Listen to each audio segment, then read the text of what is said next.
पुष्प 11 अखंड चावल का महत्व। अग्निहोत्र आहुति में प्रयुक्त दूसरा पदार्थ है चावल। 200 ग्राम चावल एक माह के अग्निहोत्र के लिए काफ़ी है। इन्हें बाजार से लाकर बीन ले, यानी कंकर, कचरा तथा टूटे चावल भी निकाल दें। एक बार की आहुति के लिए 1 चुटकी अक्षत चावल लगते हैं। 2 आहुतियों के लिए 2 चुटकी अक्षत चावल लगते हैं। चावल में 12% जल तथा शेष स्टार्च रहता है। चावल के कवच का द्रव कठोर एवं तैलीय रहता है।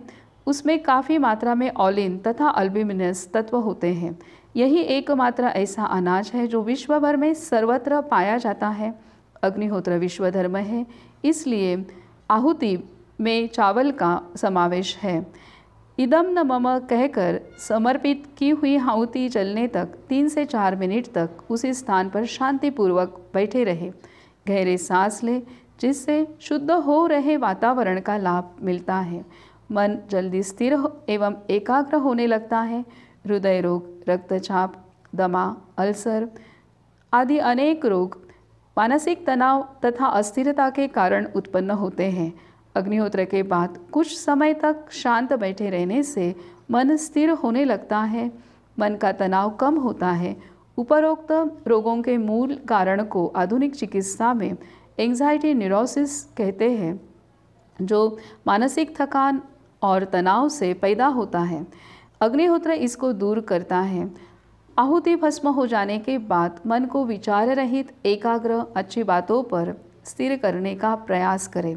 यह समय जितना अधिक बढ़ेगा उतने ही अच्छे परिणाम अनुभव होंगे। इस अभ्यास के समय चयापचय की प्रक्रिया, मेटाबॉलिक सिस्टम की गति कम होने से प्राणवायु ग्रहण 20% कम होता है।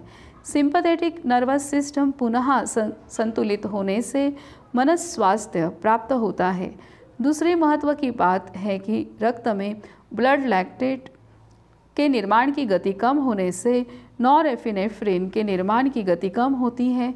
शायद गोघृत की आहुति से उत्पन्न प्रोप्रेनिलॉल नामक तत्व के कारण ब्लड लैक्टेट की मात्रा कम होती है। इस ध्यान चिंतन के काल में मानसिक तनाव कम होने से शरीर की रोग प्रतिकार शक्ति बढ़ जाती है। हृदय के कार्यभार में कमी आकर उसे विश्राम मिलता है। हृदय रोगियों के लिए यह अत्यंत लाभदायक है।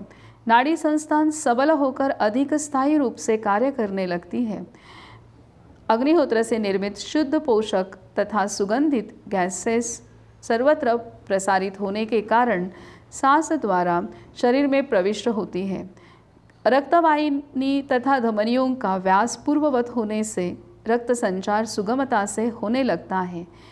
ईईजी की जांच से पता लगता है कि मस्तिष्क को पूर्ण आराम मिलने से मस्तिष्क से अल्फा तरंगें अधिक मात्रा में निकलने लगती हैं।